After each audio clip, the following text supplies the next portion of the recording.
What is going on, everyone? Welcome back to another episode of Crypto Catch Up. Now, tonight I want to do something different that I haven't yet done.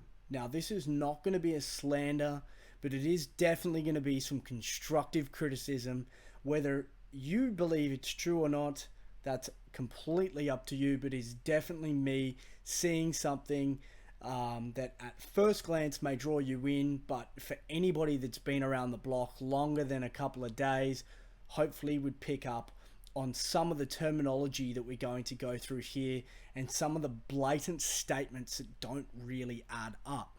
Now, I'm definitely not one to really care about what one is doing with their project. I think anybody in this space that is putting themselves out there, that is doing the right thing in terms of making sure that their ICO is compliant to regulation, and building out something that could potentially benefit the future is amazing. Congratulations to anybody doing that in this space. You are awesome.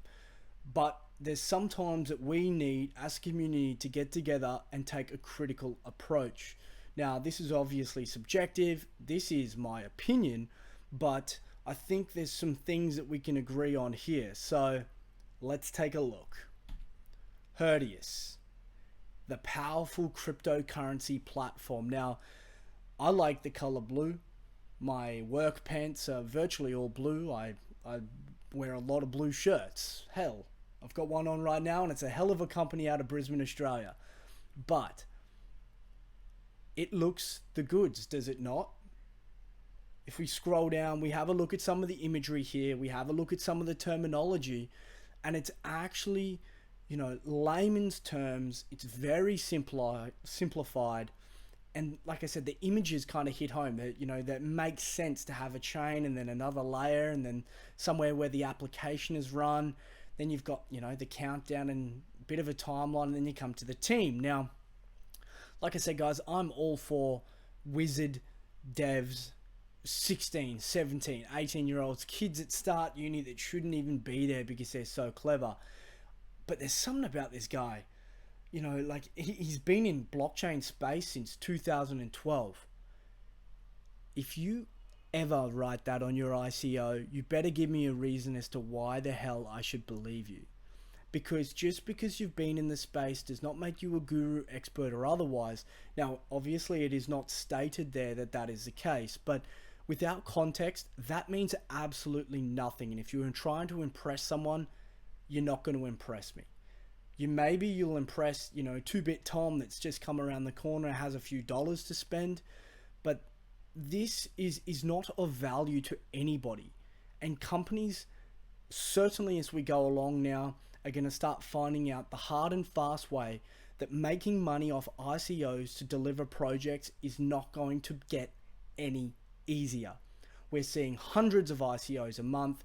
There is people out there reviewing them critically, and you will get pulled up on anything that is ambiguous. Also, he's a PhD candidate. He deserves all the respect for his contribution to the scientific community in whatever his field may be. But the Steve Jobs look just doesn't do it for me. But as we scroll down, guys, like I said, the media pages, it looks like they're doing a lot of work to explain what they're trying to deliver, what they're trying to bring with their platform and their decentralization, etc. But it just doesn't seem to add up somewhere. Now, if you were just to take a quick look at this, hell, it looks all right. I agree. This platform, this website seems to bring that kind of vibe that these guys know what they're doing. And congratulations to them. But I have some qualms. So let's take a look at the Herdius white paper. Now, this is the business version. There is a technical version up the top here too, but we're just going to go through this one because this is the one most layman, most everyday you and I, mum and dad kind of people are going to read and get into. But it doesn't take much to kind of pull this apart if you've been, like I said, around this space for longer than a couple of days. Now, I'm sorry if my head cuts off in the corner too, but you're just going to have to put up with that. It's a big head. So let's take a look. This first statement here, the future of the decentralized web is dependent on the next generation of decentralized financial infrastructure. Wrong. Once again, my opinion. But when the internet came out, it wasn't the financial sector that spurred on the innovation of such. It was not the monolithic banking systems that are yet to change till today that have spurred on the internet. It is not going to be this project in terms of decentralized financial services spurring on the decentralized web. I am sorry, but these financial services are actually made, easier to actually use and share and adopt because of the internet. The internet was the vehicle for them. Once again, my opinion. So it says here the eventual success of the dApps and decentralized services will depend on adoption. I'm not even going to go into that, but that is the most generic claim ever. Of course it needs adoption. Otherwise no one's going to pay for your platform. No one's going to use your product. Maybe it's because I've already built up this stigma towards this particular white paper, but I just find statements like that kind of just really put people off. Then it's saying here that these are the shortcomings of current platforms. So you have long transaction confirmation times, suboptimal scalability, we all know this, and a lack of decentralization and liquidity. I want to pay attention to the liquidity, I want to pay attention to the confirmation times, and the scalability as we move forward. We've got some little gems coming up.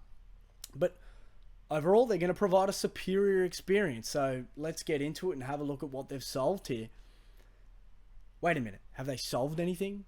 No, wait. Oh yeah, that's right. Their alpha is due out at the end of this year.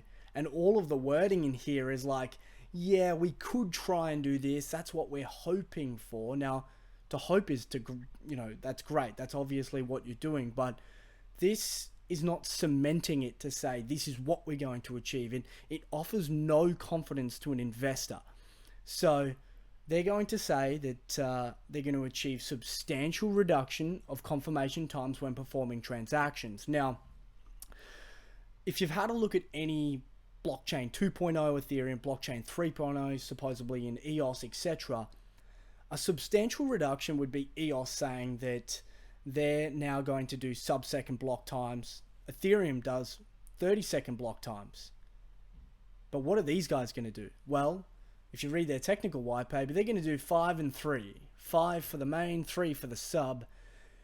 That, I'm sorry, is only a substantial reduction compared to Bitcoin. But Bitcoin came out in 2009 with the Genesis block on the 9th of January. Things have come a long way, and possibly the team was stuck in a cryogenic freezer because that does not make sense. Well, it does make sense. It's not valid. Anyway, moving on.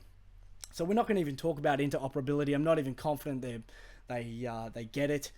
And then we move down and we talk about they're going to utilize a more efficient proof of stake based blockchain. That's great. There's a couple of out there now. And it's capable of stretching itself. Now, when I read that, I think of Pascal or Mimblewimble, one of my favorite kind of rejigged versions of Bitcoin, which allows a safe box, or like Yggdrash, to scale out the block size, fit more transactions in, because you only need to remember 100 blocks of information for Pascal. So that, started to sound cool. That's like, yeah, cool. All right, I'm getting back into this. This is going to be okay. And then I hit the next line. Can scale to hundreds of transactions a second. Hundreds. I don't know if these guys realize, but financial service providers like MasterCard, Visa, already do 50,000 transactions a second. And they're going to do hundreds? This is a financial platform. Do they also realize that other platforms already, now admittedly in testnet, such as Red Belly blockchain, can do 600,000 plus? It doesn't really lend itself for me to go, yeah, I can trust this, because it is really, really well known that Visa can do what it can, and that scalability is not going to be solved by a couple of hundred transactions a second. No way, shape, or form. All right, so they're going to say it's state of the art. They're saying here that they're taking some of the most recent developments in the space and introduces several innovative elements. Now, if you were to read any of their 3 things that they're saying that they're sold, the only thing might be in terms of the way that they're securing private keys, which, from what you read with this Diwiwa, it's actually practically cryptographically secured keys, such as a private key, is going to be cryptographically secured again on the blockchain in multiple parts and then brought back together in some form of ceremony, it's called. Now that sounds all well and good, because user experience from that side of things obviously very important, but I don't know if I would call anything here state of the art. That leaves a little bit of a sour taste in my mouth.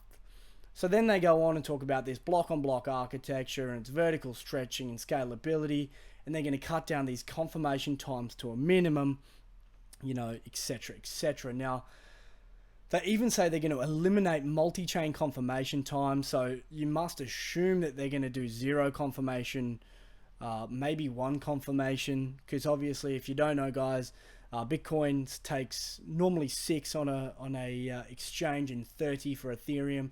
And that relates to really its finality. So the more block confirmations you have after the fact, the chance of it ever being changed or somebody coming back to double spend or do anything like that is virtually none, because you've got to go back and change the whole chain. It just doesn't happen.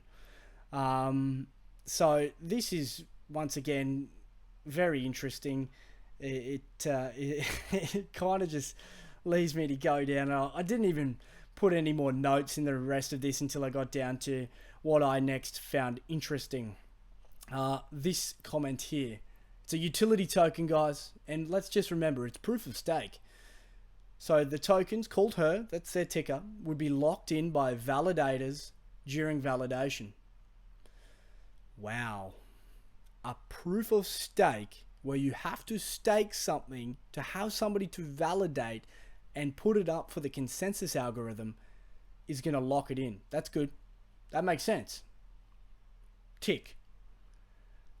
Whew. But this is where it even gets even more interesting, guys. So earlier they said that there were some problems with blockchains, and you had, you know, that issue with liquidity. You had that kind of scalability. So we've talked about the scalability. Well, they're not solving that, that's for sure. But they're actually saying they're saying it's going to be fairly illiquid. It's not actually going to move. They envision it's going to be used for staking, because like we just talked about, right? It's you need to do that to have block validators. But then you kind of scroll down here to token value, and they go, the higher the transaction volume on the platform, the higher the token's value. So they're saying it's going to be illiquid.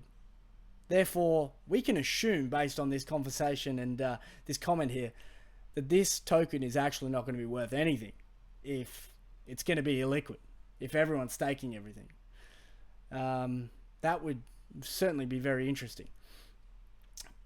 And it goes on and on and on, and I didn't go through all the way. I'm sure I left some notes at the end.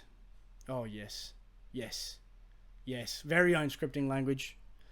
I'd suggest against that, unless it's just a library. I wouldn't suggest creating your own language. It's kind of like IOTA rolling their own crypto. You just don't do that.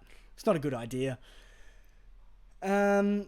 And then that kind of final comment of around pushing the boundaries of the blockchain space. It just, like I said, guys, this just doesn't sit well with me. I read it. I've gone into their Telegram here. There was 609 members when I looked at this earlier in the night. Now there's 600. So people have left. And if we scroll up and have a look at some of the conversations going on here, it's not good. There's a lot of kind of people that have worked out that this doesn't really make much sense in the scheme of things. With the platforms that we're seeing come out, with the speed of things like NEM, who have just released Catapult, which is going to scale them out to, I think it was 2,500 transactions a second. You have Ethereum looking at Plasma, looking at Project Casper with their proof of stake, and some really great minds in that space. So it's very hard to believe now, reading that white paper, that this is going to achieve what it says it's going to achieve. Now, like I said earlier, guys, if it does, that is great. That is good. These guys are obviously, you got to fall down sometimes. But some of the claims in here, it just doesn't make sense. And I want to bring that out to people and make that known, because you guys need to invest in projects that you believe in. And if you believe in this, that is perfectly fine. I just want to make you aware, as somebody that's been around for a couple of years. I'm not going to say a date, and I'm not going to give you context, because that's, leave you begging to ask the questions, because I don't really care, because it's not something I get up on stage and say. I'm a part of this community because I enjoy this work, but please stick around and stay away from certain things like this that may ring some alarm bells for others. Alright guys, that is it. Like I said, we don't want to spend too much time on the negatives of the community. We want to look at the good projects, but every now and again I've got to come back and kind of bring it down to the ground and say, hey, this doesn't make sense. I definitely don't support this from my perspective. You certainly can. I don't care if you do otherwise. This is my opinion. But you enjoy the rest of your night. Thanks for watching. Please like and subscribe, and I'll catch you guys shortly. Cheers.